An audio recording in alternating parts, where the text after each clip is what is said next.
Selamat sore pemirsa, kembali berjumpa dalam Metro. Hari ini kami telah menyiapkan rangkaian informasi terkini sepanjang hari bersama saya Fitri Megantara. Pemirsa, kita akan langsung bergabung ke Gelora Bung Karno untuk mengikuti sambutan Presiden dalam acara deklarasi sejumlah alumni perguruan tinggi di Gelora Bung Karno, Senayan, Jakarta. Para alumni Universitas Indonesia, alumni UI yang sore hari hadir, beserta para senior-senior alumni UI yang sore hari ini hadir. Yang saya hormati para alumni dari universitas negeri dan swasta di Jakarta maupun dari seluruh tanah air yang sore hari ini hadir. Bapak Ibu tamu undangan yang berbahagia. Saya ingin bercerita sedikit mengenai pengalaman. Karena yang namanya memimpin itu harus memiliki pengalaman.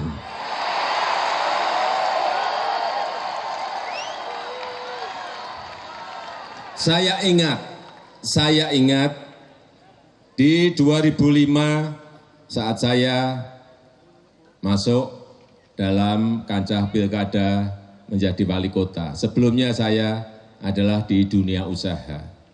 Kemudian saat itu ada 4 kandidat, saya ikut. Yang 3 ini terkenal, orangnya terkenal semua ini.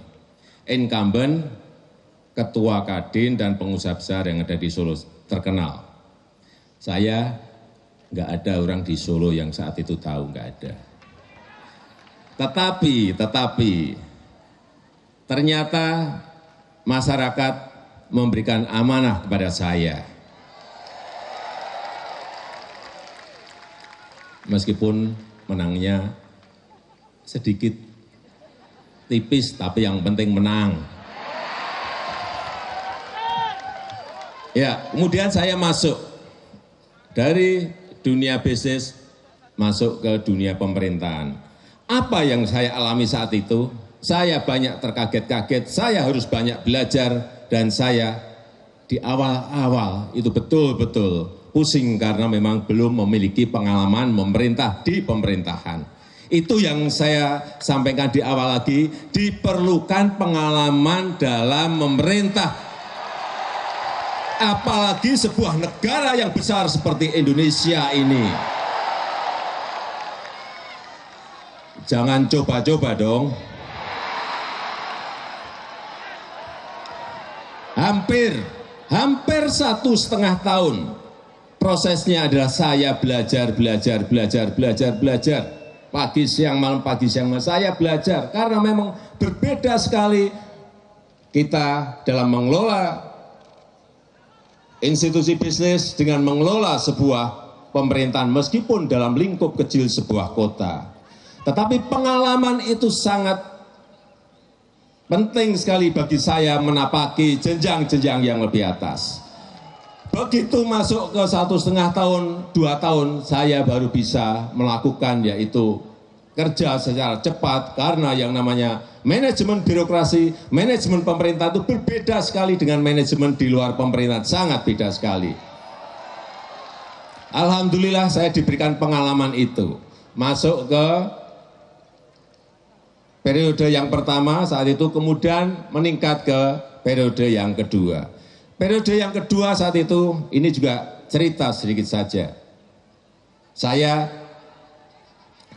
saat itu tanpa kampanye, tanpa keluar uang, saya bisa masuk lagi ke periode kedua dan mendapatkan 91%. Saya lupa tadi, yang periode pertama hanya 37%. Menang tipis, tapi menang. Periode kedua, kemudian 91%, kemudian dengan pengalaman itu masuk ke jenjang yang lebih tinggi, yaitu di Gubernur DKI.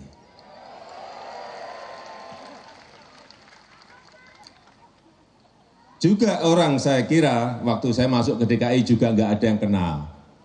Nggak ada yang tahu, sangat sedikit yang tahu. Oh, ada yang tahu. Ya. perasaan saya. Waktu saya masuk ke kampung-kampung di Jakarta, nggak ada yang negor saat itu. Jadi saya merasa nggak ada yang tahu.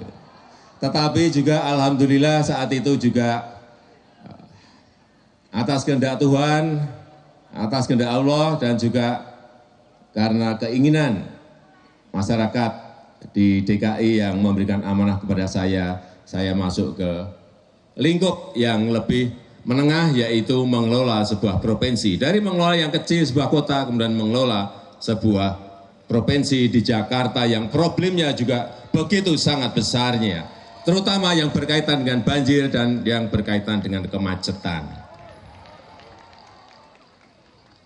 Kemudian masuk lagi ke level yang lebih tinggi, yaitu mengelola negara.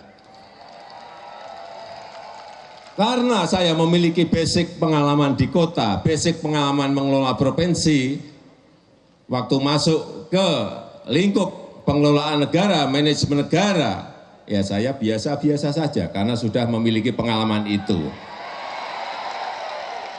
Itulah yang dinamakan begitu sangat pentingnya pengalaman dalam berpemerintahan. Di sebuah kota saja saya memerlukan 1,5 tahun sampai 2 tahun untuk belajar. Apalagi belum punya pengalaman langsung mengelola negara.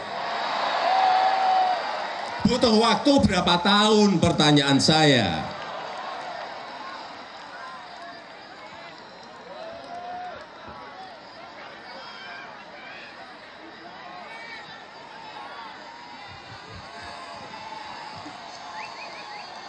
Yang kedua saya ingin bercerita mengenai apa yang telah kita kerjakan. Banyak orang yang hanya tahu bahwa kita ini telah mengerjakan infrastruktur. Padahal bukan hanya itu yang telah kita kerjakan. Ya, tapi boleh saya bercerita sedikit mengenai infrastruktur.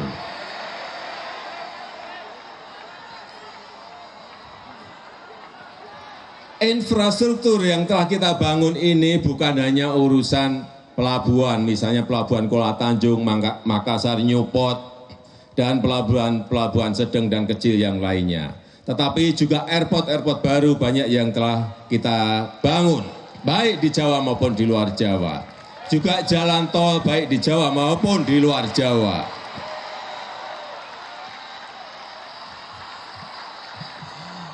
Jadi, begini, jadi kenapa ini dibangun? Ini merupakan syarat dan fondasi bagi kita apabila kita ingin bersaing, berkompetisi dengan negara-negara lain. Tanpa basic ini, saya meyakini kita akan sulit bersaing dengan negara-negara lain. Tentu saja ada tahapan-tahapan besarnya. Setelah pembangunan infrastruktur besar-besaran, kita akan masuk kepada yang namanya pembangunan sumber daya manusia secara besar-besaran.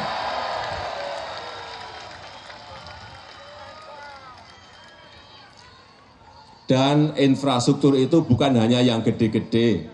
Bapak Ibu sekalian yang saya hormati, kita tahu bahwa kita ini memiliki yang namanya dana desa. Dana desa itu di desa-desa dipakai untuk membangun jalan-jalan kecil yang ada di desa, pembangunan irigasi yang ada di desa, pembangunan jembatan-jembatan kecil yang dibutuhkan di desa-desa, itu yang tidak pernah dilihat oleh kita. Padahal di 2015 kita telah menggelontorkan 20,7 triliun ke desa-desa di seluruh tanah air. Di 2016 kita telah menggelontorkan 47 triliun ke desa-desa di seluruh tanah air. 2017 kita telah menggelontorkan 60 triliun ke desa-desa di seluruh tanah air. 2018 60 triliun ke desa-desa di seluruh tanah air. Dan tahun ini 73 triliun kita gelontorkan untuk desa-desa di seluruh tanah air. Dikurangi 3 triliun yang untuk kelurahan-kelurahan yang ada di kota-kota. Artinya ada 257 triliun rupiah yang telah kita gelontorkan ke desa-desa sebanyak 74.000 desa yang ada di seluruh tanah air. Dan itu jadi barang yang sangat, kalau Bapak Ibu pergi ke desa-desa, jadi barang. Ada yang enggak jadi jalan tadi, semuanya. Seingat saya ada 108.000 kilometer jalan di desa yang telah dikerjakan dari dana desa ini. Ada 6.900 pasar desa, pasar kecil-kecil di desa yang telah terbangun dari dana desa ini. Dan pembangunan-pembangunan yang lain yang ada di desa yang saya tidak ingat satu persatu. Artinya apa? Yang namanya infrastruktur itu juga infrastruktur yang ada di desa-desa, bukan urusan jalan tol dari Jakarta sampai Surabaya yang juga sudah tembus beberapa hari yang lalu.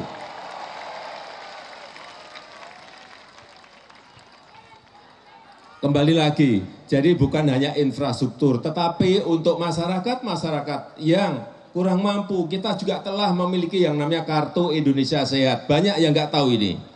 Kemudian Kartu Indonesia Pintar. Kartu Indonesia Sehat telah kita berikan kepada 96 juta masyarakat yang tidak membayar. Karena itu memang ada yang bayar, ada yang tidak bayar. Yang 96 juta tadi yang tidak bayar sama sekali iurannya. Sehingga mereka bisa pergi ke puskesmas, pergi ke rumah sakit untuk mendapatkan layanan kesehatan. Yang kedua juga Kartu Indonesia Pintar, ini juga kita berikan kepada siswa-siswa dari keluarga yang tidak mampu. Itu sudah 19 juta kartu untuk anak-anak yang kurang mampu agar bisa mereka bersekolah. Ini juga tidak banyak yang tidak tahu. Kemudian yang berkaitan dengan program Keluarga Harapan yang namanya PKH, itu kita berikan tahun ini ke 10 juta kakak yang ada di seluruh Indonesia. Untuk apa? Baik untuk memulai usaha-usaha super mikro yang ada di kampung maupun di desa, maupun juga untuk kepentingan pendidikan dan kesehatan keluarga mereka. Satu orang ada yang mendapatkan 3,7, 3,6 juta, ada yang 1,8 juta, tergantung keadaan keluarga itu masing-masing. Inilah bantuan-bantuan sosial yang telah kita berikan kepada mereka. Ini juga banyak yang tidak tahu. Kemudian yang terakhir ini masalah yang berkaitan dengan isu-isu.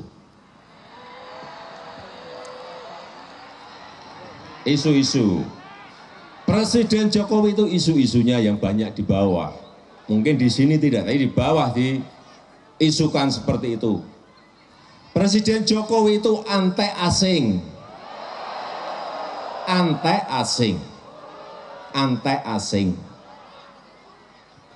Saya ingin sore hari yang berbahagia ini saya ingin menyampaikan yang namanya Blok Mahakam. Blok Mahakam itu sudah 100% sekarang dikelola oleh Pertamina. Yang sebelumnya dikelola oleh Jepang dan Perancis. Kemudian tahun yang lalu juga yang namanya Chevron itu sudah 100% dimenangkan oleh Pertamina. Kemudian Desember 2018 yang lalu juga Freeport telah 51% mayoritas kita kuasai. Pertanyaan saya, anti-asingnya ada di mana?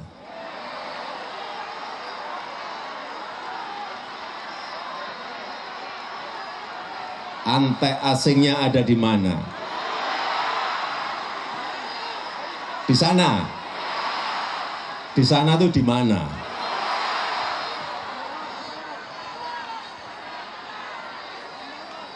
Jangan dibolak-balik seperti itu. Dipikir merebut 51% saham Freeport selama 4 tahun kita negosiasi itu mudah. Sangat sulit sekali, sangat sulit sekali. Tapi saya tahu bahwa negara sebesar Indonesia ini, tantangannya juga besar. Tantangannya juga banyak. Tapi kita tidak boleh lemah, tidak boleh takut terhadap tantangan-tantangan dan rintangan-rintangan. Kita harus optimis. Kita harus optimis. Kita harus optimis. Jangan sampai ada pesimisme di antara kita. Jangan sampai ada yang bilang Indonesia bubar, gak ada. Jangan sampai ada yang bilang Indonesia punah, tidak ada. Tidak ada. Tidak ada. Saya katakan tidak ada. Kita harus optimis, kita harus optimis, kita harus optimis. Saya kadang-kadang jengkel dan marah untuk hal seperti itu.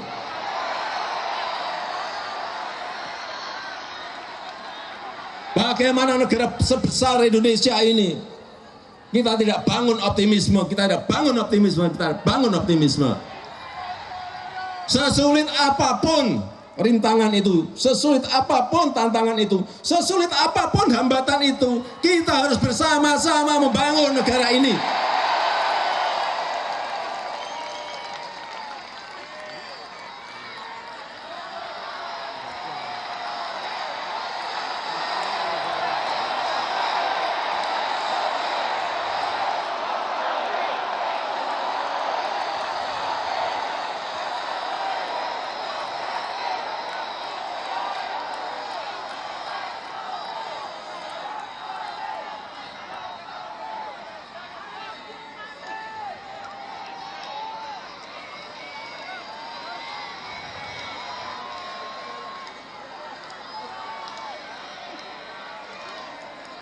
Saya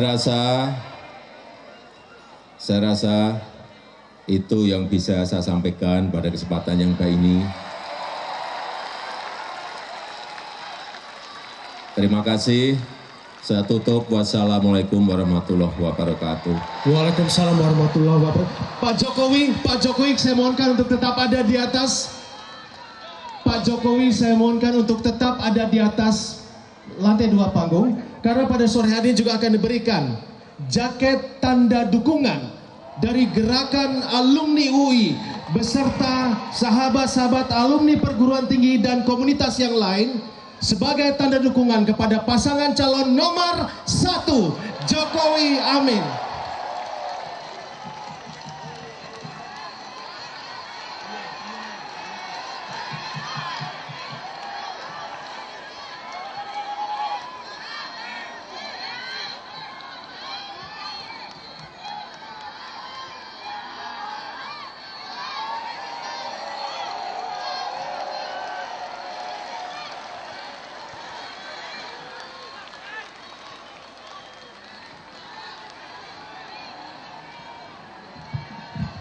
Selanjutnya kami mempersilakan Bapak Jokowi untuk bergabung kembali dan bersama-sama menyanyikan